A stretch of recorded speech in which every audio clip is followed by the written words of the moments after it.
Hello everyone, welcome to First Umpire match preview of match number 33 IPL 2025 MI versus SRH जो कि खेला जाएगा वानखेड़े में। और MI पिछले मैच के बाद और इवन SRH भी पिछली विन के बाद काफ़ी ज़्यादा एक्साइटेड होंगे, लग रहा होगा कि नहीं, they still have lot of left in them.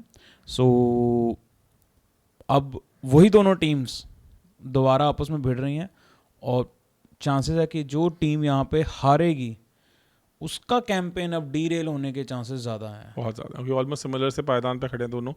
और एक इंटरेस्टिंग चीज़ होने वाली है जो मुझे लग रहा है कि कल थोड़ी सी एमआई स्पाइसी विकेट देगी, जैसी उन्होंने राजस्थान रॉयल्स के अगेंस्ट दी, केकेआर के अगेंस्ट दी थी। केकेआर के अगेंस्ट जिस तरह की विकेट थी वैसी सी विकेट मुझे उम्मीद है red soil with even covering of grass assisting the pacers. क्योंकि अगर आप थोड़ा सा एसआरएच को तंग कर सकते हैं तो वो उनके टॉप ऑर्डर को डिरेल करके ही कर सकते हैं। एमआई उतना वरिड नहीं होगा टॉप ऑर्डर को लेके, बिकॉज कहीं ना कहीं उनकी ऑलरेडी ओपनिंग की पार्टनरशिप 22 से ज़्यादा की नहीं है। एवरेज उनका 22 का ही चल रहा है ओपनिंग में, तो वो वैसे भी ज़्यादा मिडिल ऑर्डर पे डिपेंडेंट है इस बार। तो यहाँ मुझे लगता है कि आप उनको रोकने के लिए थोड़ा सा स्पाइसी विकेट दे सकते हैं। इवन जो रिपोर्ट्स आई हैं कि कॉबिन बॉश पे देखे हैं काफ़ी नेट में लंबा बॉल करते हुए, तो शायद उनको भी विल जैक्स की जगह लाया जा सकता है। बिकॉज विल जैक्स अगर नंबर 3 नंबर 4 पे नहीं बैट करते, जहाँ पे हमने स्काई और तिलक को देखा पिछले मैच में भी, फिर लोअर डाउन द ऑर्डर वो उतने इफेक्टिव रहते नहीं। मे बी वानखेड़े में फिर आप रॉबिन मिन्स को वहाँ मौका दे सकते हैं और फिर अपनी बॉलिंग को और आप बढ़ा सकते हैं by bringing in Corbin Bosch who is a very smart wide ball cricketer also. तो ये भी एक कॉम्बिनेशन चेंज दिख सकता है। तो लग रहा है कि थोड़ा स्पाइसी विकेट के लिए जाएंगे। मैचअप्स की जहाँ तक बात करें, हर्षल पटेल ने बहुत एंजॉय किया है एमआई के अगेंस्ट बॉल करना। 14 मैचेस में एमआई के अगेंस्ट वो 24 विकेट ले चुके हैं 15 के एवरेज से। और पिछले मैच में भी उनका 4 विकेट हॉल आया था और वो one of the defining spell था उनका, जहाँ पे उन्होंने अय्यर को, मैक्सवेल को, सब निहाल वडेरा को, इन सबको, इन शशांक को, इन सबको निकाला।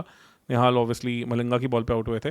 तो ये उनके लिए फिर से एक अच्छा फेवरेबल मैचअप आया है। शमी ने भी शर्मा जी को काफ़ी तंग किया। रोहित शर्मा को वो 3 बार आउट कर चुके हैं 12 मैचेस में, और जहाँ पे उन्होंने 58 बॉल्स में 65 रन ही दिए हैं, तो रफली 22 के एवरेज पे ये हो चुका है। तो उस चीज़ को लेकर रोहित शर्मा, जिस तरह से उनकी एवरेज फॉर्म चल रही है, 11 के आसपास का ही एवरेज है, तो वहाँ he will be really worried कि अगर थोड़ी निपी विकेट देते हैं तो शमी को वो किस तरह से खेलते हैं। नो डाउट शमी का कॉन्फिडेंस काफ़ी लो होगा पिछले मैच के बाद, 4 ओवर 75 खाने के बाद, बट बड़े बॉलर हैं, मुझे लगता है कि वो कम बैक कर सकते हैं इस तरह की रेड सॉइल विकेट पे, जहाँ उन्हें बाउंस भी मिलेगा, कैरी भी मिलेगा, और शायद अगर विकेट पे ग्रास हुई तो हल्का सा लेटरल मूवमेंट भी मिलने की उम्मीद है वहाँ पे। और अगर हम एमआई की बात करें तो एमआई के भी मैचेस कुछ हैं फेवरेबल।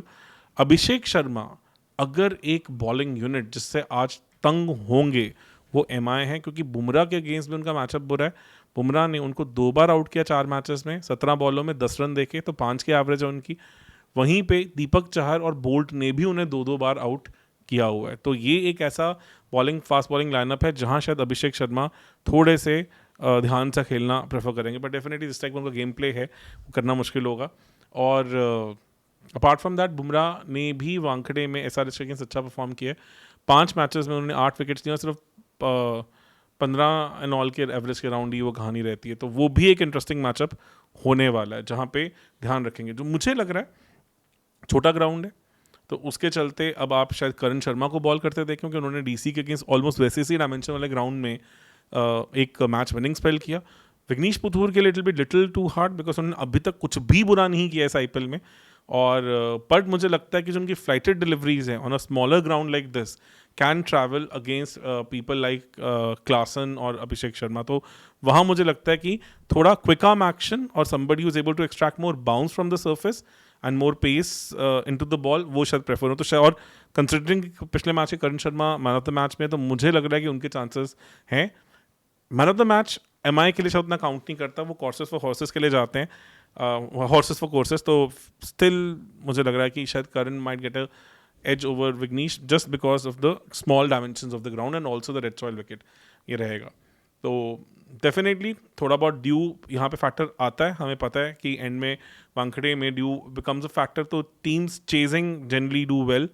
पिछले मैच में भी बड़ा क्लोज चेज करा था और ड्यू आने के बाद हमने देखा था कि किस तरह से बहुत हाई स्कोरिंग होनी शुरू हुई थी, तो वो एक कंसर्न रहता ही रहता है यहाँ पे। तो अच्छा गुड मैच है क्योंकि दोनों टीम्स के पास बहुत एक्सक्लूसिव बैटिंग लाइनअप्स हैं। अगर प्लेइंग 11s की बात करें तो सबसे पहले अगर SRH की बात है तो मुझे लगता नहीं है कि कोई चेंज होना चाहिए टीम में। एक है कि ऑब्वियसली वियान मुल्डर भी नेट में बॉल डालते हुए दिखे हैं, तो शायद बैटिंग को थोड़ा सा और सेट करने के लिए और एक बॉलिंग ऑप्शन और ऐड करने के लिए हम शायद अभिनव मनोहर की जगह मुल्डर को आते देखें, क्योंकि अभी तक 4 फॉरेन प्लेयर्स तो यूज़ करे भी नहीं है, तो उसमें आपके पास ऑप्शन ये हो जाता है नहीं, आई थिंक वो ऑप्शन रहेगा नहीं, बिकॉज आप ईशान मलिंगा की जगह में भी शायद वो देखें अगर लगता है, जबकि पिछले मैच में ईशान मलिंगा ने उतना बुरा नहीं किया था, but still that can be one of the options अगर आप अपनी बैटिंग लाइनअप को थोड़ा और डेप्थ देना चाहते हैं। तो ओपन करने के लिए definitely Abhishek Sharma, Travis Head, one down Ishan Kishan, then Nitish Kumar Reddy, Klaasen, 6 पे आपके अनिकेत वर्मा। ये top 6 almost one of the most explosive top 6 of the IPL है। उसके बाद नंबर 7 पे अभिषेक मनोहर हो सकते हैं। मुझे नहीं लगता अभी सचिन बेबी को लेके आएंगे क्योंकि अभी तक ऐसा कुछ दिखा नहीं है, बट हाँ he has been batting in the nets and really batting well also, तो ये 7 होना चाहिए। देन कमिंस 8, नंबर 9 पे हमें फिर हर्षल पटेल देखेंगे, नंबर 10 पे हमें शमी, नंबर 11 पे हीसन अंसारी, और नंबर 12 जो हमारे इम्पैक्ट प्लेयर हो सकते हैं वो डेफिनेटली वैन मुल्डर या ईशान मलिंगा होंगे। पिछले मैच में ईशान मलिंगा ने भी वैसे मिडिल ओवर्स में अच्छी बॉल की थी, तो it can be a good matchup. वो end of the day SRH के पास ऑप्शन है वो। क्या आपको क्या लगता है वैसे इस दोनों में से किन के ज़्यादा चांसेस दिखते हैं? तो ईशान मलिंगा ने भी बॉल तो बढ़िया की थी, उन्होंने हाल को भी निकाला था। मेरे को लग रहा है मलिंगा को अभी मिलेगा मौका, क्योंकि फिर भी आपके 7 बैटर्स 8 बैटर्स हैं ऑलरेडी, तो शायद आपको उतनी डेप्थ की जरूरत पड़े ना। और MI की जहाँ तक बात है, क्लियरली रोहित शर्मा को एक और चांस मिलेगा एज अ बैट ओपन करने का, और देन उनके साथ रायल रिकल्टन, बिकॉज आपके पास और कीपिंग ऑप्शंस हैं भी नहीं है। तो और पिछले मैच में फिर भी रायल रिकल्टन ने DC के अगेंस्ट एटलीस्ट एक स्टार्ट दी थी। वन डाउन तिलक वर्मा भी हो सकते हैं, स्काई भी हो सकते हैं, depending on the matchups and everything that they do. और स्काई, तिलक वर्मा 4-5 पे आप हार्दिक पांड्या, 6 पे आप फिर क्लियरली आई थिंक मुझे नहीं लगता कि विल जैक्स को अब मौका मिलने का इतना ईजी होगा। फिर आप नमन धीर को देख सकते हैं, एंड नंबर 7 पे आप सैंटनर को देख सकते हैं, 8 पे दीपक चहर, 9 पे तब आपके पास बोल्ट, 10 पे आपके पास करण शर्मा, और 11 पे आपके पास बुमराह हो जाते हैं। एंड देन एक इम्पैक्ट सब है आपके पास, वो डिपेंड करता है। अगर आपको बैटिंग इम्पैक्ट पर सब चाहिए तो ऑब्वियसली आपके पास फॉरेन प्लेयर की ऑप्शन है, आप वहाँ पे विल जैक्स भी लेके आ सकते हैं, आप वहाँ पे इवन रॉबिन मिन्स भी लेके आ सकते हैं, और आप वहाँ पे इवन कॉबिन बॉश भी लेके आ सकते हैं। तो ये मुझे लग रहा है कि आपका 12 रहेगा, कंसिडरिंग कॉबिन बॉश को इतना ज़्यादा लंबा स्पेल दिया, plus you want to extend more bowling options, तो ये हो सकता है। कंसिडरिंग कि जो पहला 6 है उसमें रोहित शर्मा, रिकल्टन, स्काई, तिलक वर्मा और जो नमन धीर हैं उनसे शायद इतनी बॉलिंग एक्सपेक्ट ना करें। नमन धीर नो डाउट एक आधा ओवर कर सकते हैं, he has been bowling in IPL, but chances मुझे थोड़े कम लग रहे हैं, तो आप इस ऑप्शन को भी खेल सकते हैं। तो प्रिटी मच प्लेइंग 11s कुछ इस तरह से स्टैकअप होंगी।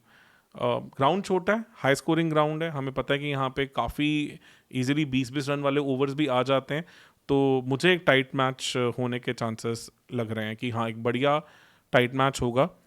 ऑब्वियसली रेड सॉइल विकेट है, तो बॉल स्पिनर्स को थोड़ा अच्छा बाउंस मिलता है यहाँ पे, तो उसके चलते मतलब थोड़ा सा आई वुड से कि आपको इस चीज़ का ध्यान रखना होगा कि जिस तरह के मतलब sweep shots and all, slog sweeps and all sky हो गए, बाकी बैटर्स हो गए थोड़ा प्रेफर करते हैं, वहाँ पे Zeeshan Ansari can also be little effective, क्योंकि उनकी बॉल पे भी because he also has a relatively quick arm action, और गुगली भी उनका प्यार है कि वो टॉप एजेस एंड ऑल के साथ स्क्वायर बाउंड्रीज को इन पिक्चर लेके आ सकते हैं।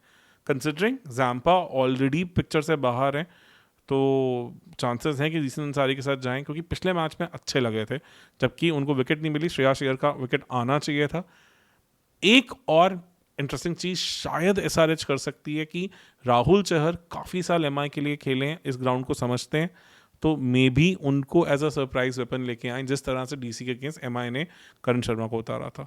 तो नो डाउट बहुत सारी mini battles within the battles हैं यहाँ पे, तो really looking forward to this match.